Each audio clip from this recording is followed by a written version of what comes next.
Hello dear, welcome to you EWA class. आज 10 series का 6 day class है और 6 डे क्लास में हम फ्यूचर कंटिन्यूअस टेंस को पढ़ेंगे। आप लोगों ने पिछले 10 सीरीज में present indefinite, past indefinite, future indefinite, present continuous and past continuous tense को पढ़ लिया है। अगर आप लोगों से कोई क्लास मिस हो गई हो, आप लोगों ने नहीं उसको देख पाया है, तो आप लोग को घबराने की कोई बात नहीं। आपके इस वीडियो में नीचे डिस्क्रिप्शन में हर एक वीडियो को लिंक दिया गया है, तो आप वहां पे जाके उन वीडियोस को देख लो। अगर आप लोग पिछली वीडियो को देख लोगे तो आने वाले जो भी हमारे वीडियोस हैं वो आपको अंडरस्टैंड करने में बहुत ही आसानी हो जाएगी। जैसा कि आज हम फ्यूचर कंटिन्यूअस टेंस को पढ़ने वाले हैं। अगर आप लोग फ्यूचर इंडेफिनिट टेंस वाली क्लास को नहीं देख तो आप लोग फ्यूचर इंडेफिनिट की क्लास को देख लो, ताकि आप लोग को अच्छे से अंडरस्टैंड ये हो जाए कि फ्यूचर इंडेफिनिट में ऐसे क्या चीज थी जिसका हम यूज कर रहे थे, और फ्यूचर कंटिन्यूअस में जब हम इनके सेंटेंसेस को इंग्लिश ट्रांसलेट कर रहे हैं क्या चीज हमने यहाँ पे बढ़ाया है, क्या चीज हमने घटाया है। ठीक है, दोनों का आप कंप्रोमाइज कर सकेंगे एक दूसरे से और अच्छे से एनालाइज कर सकेंगे फ्यूचर इंडेफिनिट में क्या चीज था और फ्यूचर कंटिन्यूअस में क्या चीज है, और आगे आने वाले जो भी फ्यूचर से रिलेटेड पार्ट्स रहेंगे वो भी आपको अंडरस्टैंड करने में इजी हो जाएगा। तो ये तो हो गई आपके लिए बात। अब चलिए हम ये बात कर लेते हैं कि जब हम फ्यूचर कंटिन्यूअस टेंस की बात कर रहे हैं इसकी हम पहचान किस तरीके से करेंगे। बहुत आसान है। फ्यूचर का मतलब होता है भविष्य, यानी कि भविष्य में होने वाली कोई कार्य, कोई घटना हो तो वो आने वाले समय में हो रहा होगा। फॉर एग्जाम्पल, मैं कल गाना गा रहा हूँगा, मैं कल मुंबई जा रहा हूँगा, वह कल पढ़ाई कर रही होगी, तुम कल फुटबॉल खेल रहे होंगे। इस तरीके से सेंटेंस मतलब आने वाले समय में जिस काम को चलते हुए बताया जाए ना, तो उसको लिए हम क्या यूज करते हैं, उसके लिए हम यूज करते हैं फ्यूचर कंटिन्यूअस टेंस को।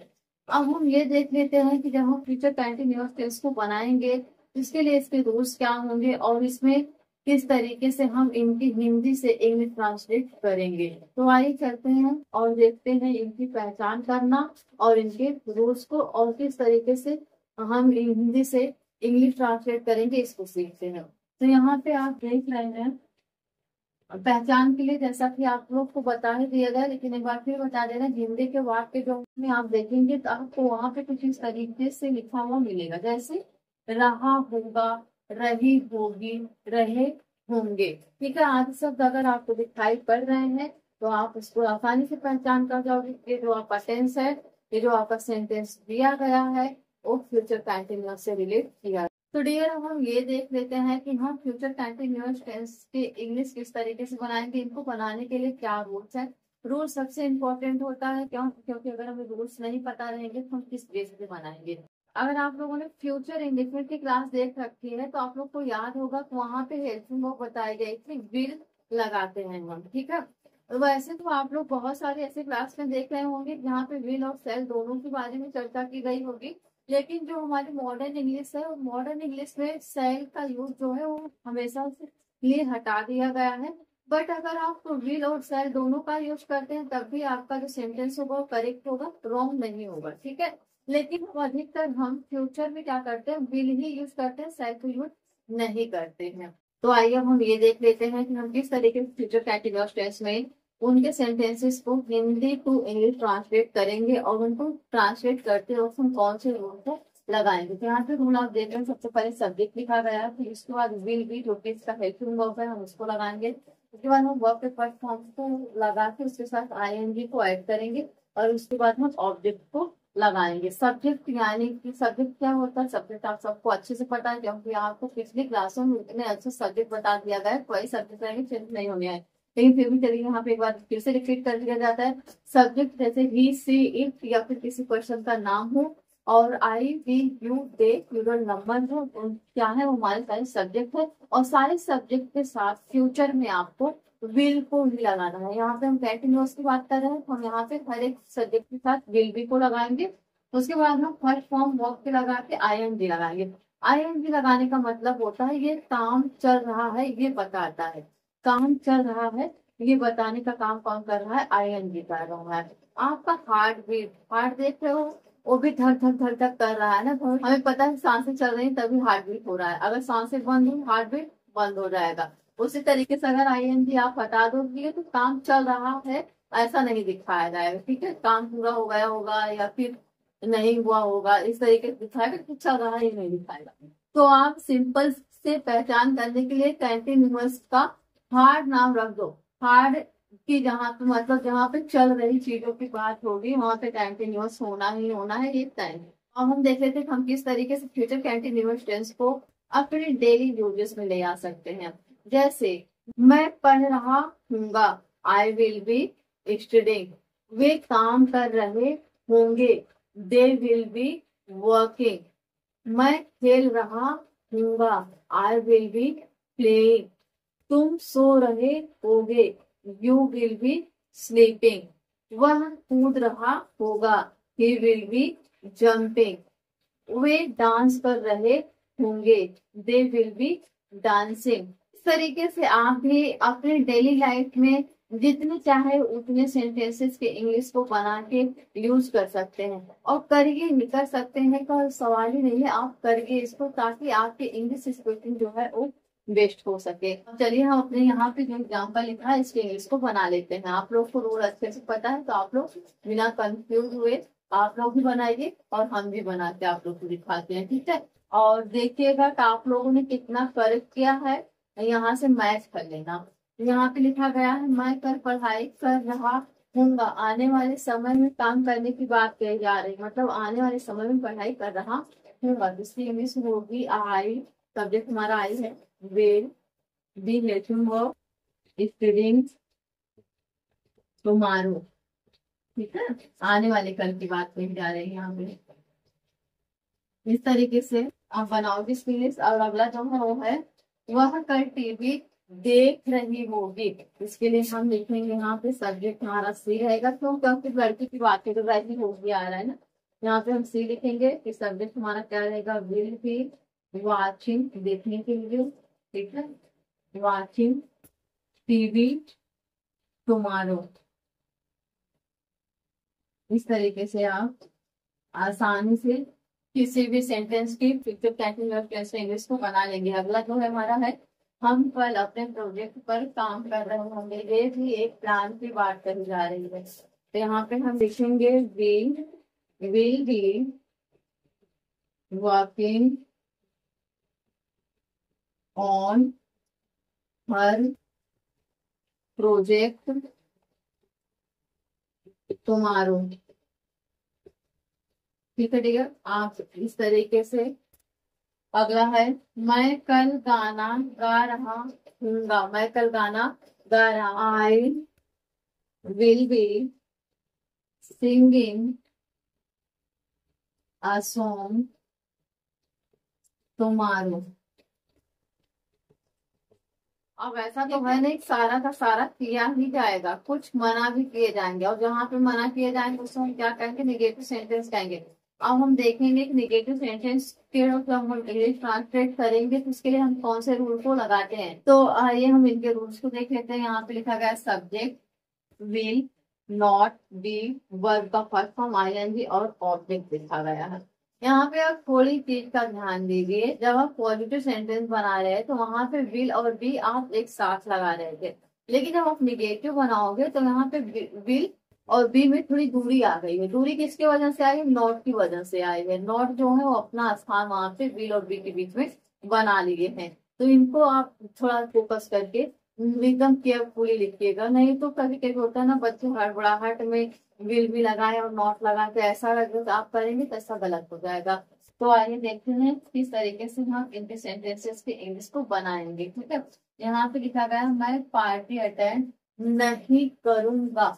इसके लिए हम लिखेंगे I will not B attending the party, ठीक है। आपको बस ये छोटी सी चीज का ध्यान देना है कि आपको विल के तुरंत बाद नॉट लगाना, उसके बाद बी लगाना है। आप जब निगेटिव सेंटेंस बना रहे हो तो आप ये सोचो कब निगेटिव में क्या है, दूरी आ गई है। दूरी किसके बीच में, विल और बी के बीच में आया है। कौन आ रहा है इनके बीच में, नॉट आ रहा है। बस सिंपल सी बात है, ठीक है। अगला जो सेंटेंस है वो है हमारा वह शुक्रवार को काम नहीं करेगी, और शुक्रवार को काम नहीं करेगी। तो इसके लिए हम लिखेंगे she will not be working on Friday.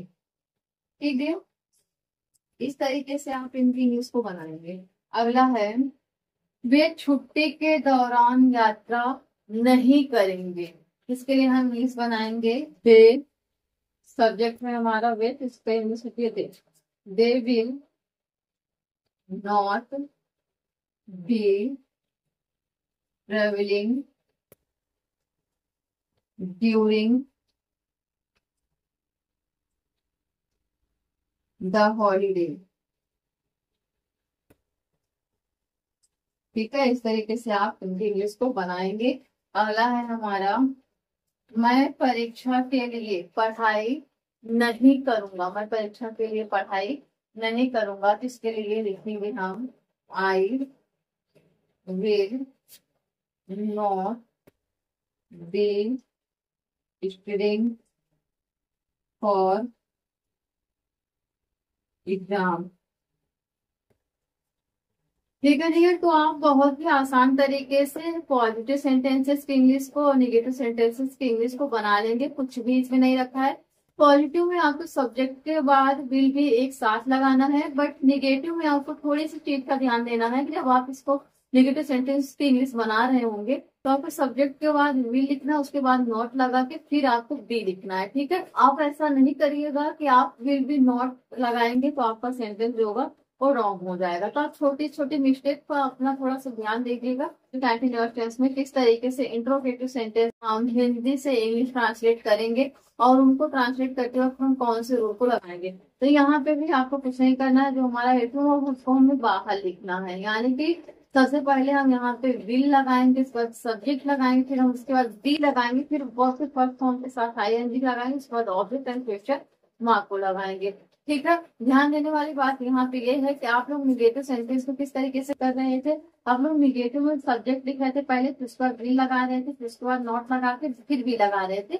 But यहाँ पे उसका उल्टा करना है। यहाँ पे हमें सबसे पहले विल लगाना, सब्जेक्ट लगाना, फिर उसके बाद हमें यहाँ पे बी को लगाना है। ठीक है, और बस इसमें कुछ भी नहीं रखा गया। बस यहाँ पे छोटी छोटी चीजें हैं जिनको आपको कहाँ पे और कैसे एडजस्ट करना है, इसको बस देख लीजिए। आप बस इन पे आप मिस्टेक नहीं करिएगा। बाकी आप अपने एग्जाम में बैठ के या फिर अपने क्लास में कभी भी अगर अपना छोटा मोटा टेस्ट दे रहे हैं फ्यूचर कंटिन्यूअस टेंस से रिलेटेड सेंटेंसेस की, तो आप फिर कभी भी गलत नहीं होगा। तो आइए हम यहाँ पे जो एग्जाम्पल लिखा गया है इसके इंग्लिश को देखते हैं किस तरीके से बनाया गया है। ठीक है, रूल्स आप लोग को बताया गया है। यही लिखा गया विल सब्जेक्ट बी, उसके बाद उसका फर्स्ट फॉर्म आईएनजी ऑब्जेक्ट और क्वेश्चन मार्क। ठीक है, यहाँ पे सेंटेंस क्या है हमारा, है क्या मैं मीटिंग में शामिल हो रहा हूँगा। यहाँ पे सेंटेंस जो है वो आने वाले समय में ही कार्य के घटना की कोई भी भविष्यवाणी जो भी करी जाएगी वो आने वाले समय की बात करी जाएगी, क्योंकि हम टेंस ही पढ़ रहे हैं, फ्यूचर यानी कि भविष्य काल ही पढ़ रहे हैं। ठीक है, यहाँ पे जो एक्सपीरियंस बनाई गई है वो बनाई गई है विल आई बी। आपको इतनी चीजों पर फोकस करने के लिए कहा, विल, इसका सब्जेक्ट है आई, इसके बाद लिखना है बी। ठीक है, इतनी चीजों का आप फोकस करिए। उसके बाद जो चीजें रहती हैं वो बहुत ही आसान है आप लोगों को कंटिन्यूअस टेंस को बनाने में। तो उसके बाद हम लिखेंगे अटेंडिंग द मीटिंग। ठीक है, और लास्ट क्वेश्चन मार्क। अगला जो हमारा सेंटेंस है वो है क्या वो प्रोजेक्ट पर काम कर रही होगी, का वो प्रोजेक्ट पर काम कर रही होगी। इसके लिए हम बनाएंगे विल सी डी। ठीक है, will she be working on the project. अगला सेंटेंस है हमारा क्या वे यूरोप की यात्रा कर रहे होंगे। इसकी इंग्लिश बनी है विल दे बी। ठीक है, travelling to Europe, and last में क्या है, क्वेश्चन मार्क है। और तो और आपको यहाँ पे ये भी नहीं सोचना है कि आपको किसके साथ विल लगाना है किसके साथ सेल लगाना है। आप चाहे जिसके साथ विल लगा चाहे जिसके साथ सेल लगा देंगे सब सही माना जाएगा। लेकिन अभी आप लोगों को हमने क्लास की स्टार्टिंग में भी बताया कि आप फ्यूचर जिसमें हम सेल का यूज नहीं कर रहे हैं उसको अनयूजुअल मान लिया गया, विल भी जो है वो इम्पोर्टेंट रह गया है। ठीक है, तो इसलिए आपको अब इसके लिए ये भी झंझट नहीं है कहाँ पे आपको सही लगाना कहाँ पे विल लगाना। तो आप बंद करके आप चाहे जितने सेंटेंसेस के इंग्लिश को इस तरीके से रूल्स को अप्लाई करके कर सकते हैं, ट्रांसलेट कर सकते हैं इंग्लिश में। अगला तो सेंटेंस है वो है क्या होगा अपने घर जा रहा होगा। इसकी इंग्लिश बनी है will he be going to his home, and last में क्वेश्चन मार्क। अगला जो है क्या वे खेल रहे होंगे। तो यहाँ पे हो गया विल दे बी प्लेइंग। तो अब हम आप लोग को ये बता दें कि अगर हमारे इंट्रोगेटिव में नहीं की बात कही जा रही है, किसी सेंटेंस में अगर बोला जा रहा है नहीं, तो आप किस तरीके से उसके इंग्लिश को बनाओगे? कुछ भी नहीं करना है आपको। मान लीजिए यहाँ पे अगर नहीं दे दिया जा रहा है, क्या वे नहीं खेल रहे होंगे, अगर हमें इसका ट्रांसलेट करना हुआ इंग्लिश में, तो हम क्या करेंगे? सिंपली विल दे, और उसके बाद हम क्या लगाएंगे? तुरंत नॉट। तो इसके बाद हमारा बी रहेगा ही रहेगा, फिर playing. Will they not be playing, यानी कि सेम किस तरीके से कर जाएगा जिस तरीके से हम नेगेटिव सेंटेंस में कर रहे थे। अगला पॉइंट हम पढ़ेंगे, वो पढ़ेंगे double interrogative sentence. Double interrogative sentence को हम किस तरीके से बनाएंगे? इसको भी बनाना बहुत ही इजी है, बहुत ज्यादा इजी है। क्यों? क्योंकि इसमें हमें इंट्रोगेटिव के जो रूल्स हैं उनको कॉपी पेस्ट कर लेना है यहाँ पे डबल इंट्रोगेटिव में, और इनके सबसे पहले हमें क्या लगा देने? WH की फैमिली को, ठीक है, यानी कि जिसको हम क्वेश्चन वर्ड कहते हैं।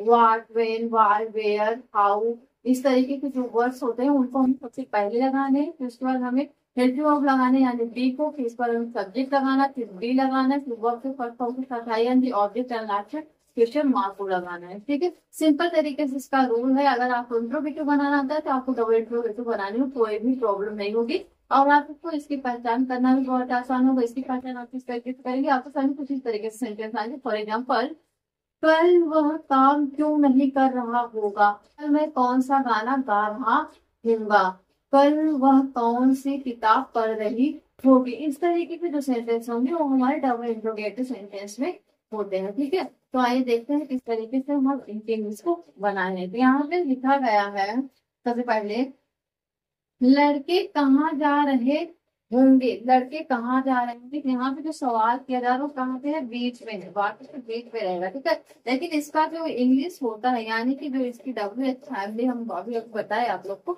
उसको हमें सबसे पहले रखना है।